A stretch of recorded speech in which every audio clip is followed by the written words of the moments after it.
هاشمه وآله وصحبه وسلم. My Lord, I only aspire to be in His company on that day when there will be no one to begin the resurrection. Then mankind will turn to the chosen. Prophet Muhammad was called Al-Sadiq, Al-Amin, because he was truthful, honest, and trustworthy.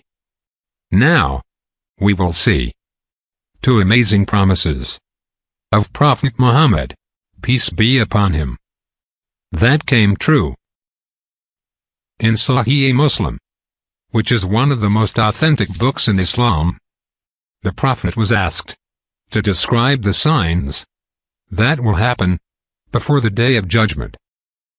The Prophet replied, "You will see the barefoot poverty and the poor shepherds competing with one another in building high buildings." Height is something very special for human beings. Now, to shed more lights on those people the Prophet talked about, Imam al-Nawawi said, "The people of the desert and the like are among the people in need and poverty.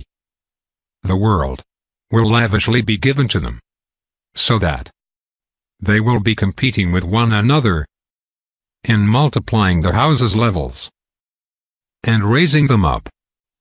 In another narration by Ibn Abbas, when the Prophet was asked, "Who are the barefoot poverty?"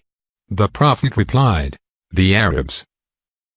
This prophetic hadith is clear and applies to what we currently witness in the Arab Peninsula.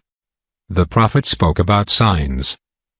He did not necessarily condemn certain race or certain nation. However, he gave an accurate description of the arrogant competition of some people. Now, let's see the second true promise. As predicted by Prophet Muhammad, Islam is the world's fastest growing religion.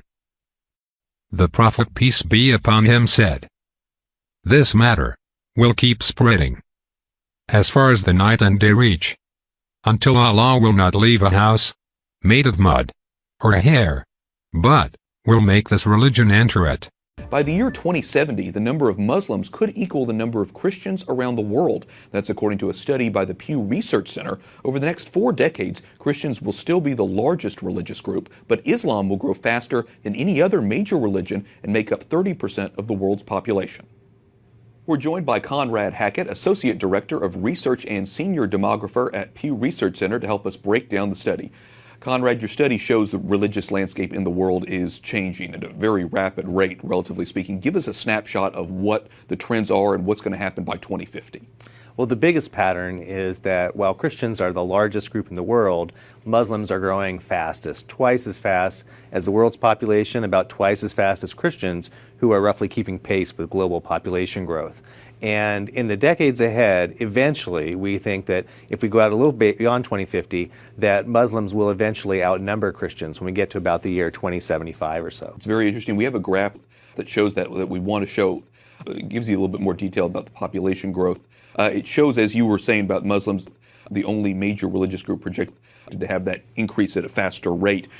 Christianity is number 2, but it's so far down when you just look at the graph itself. What exactly is happening with the growth rate of Christianity itself? Globally, Christians are outpacing all religious groups except for Muslims as far as growth goes. So it's a mix of a decline in some parts of the world, Western nations, as a share of the population, but then growth in the global South. One other interesting factor here in this study has to do with conversion from one religion to another and how that kind of factors in. Tell me a little bit about how you calculate conversions and what religions are growing in terms of converting. Yeah, we looked at survey data where people tell us the religion they were raised in and their religion today. And there's religious change in many different directions. But the biggest pattern in the 70 countries where we have such data is that there are a lot of people in these countries who say they grew up Christian and now no longer identify with a religion. And as far as other religions go, there's movement in and out, but the biggest movement is from Christianity to the ranks of the unaffiliated.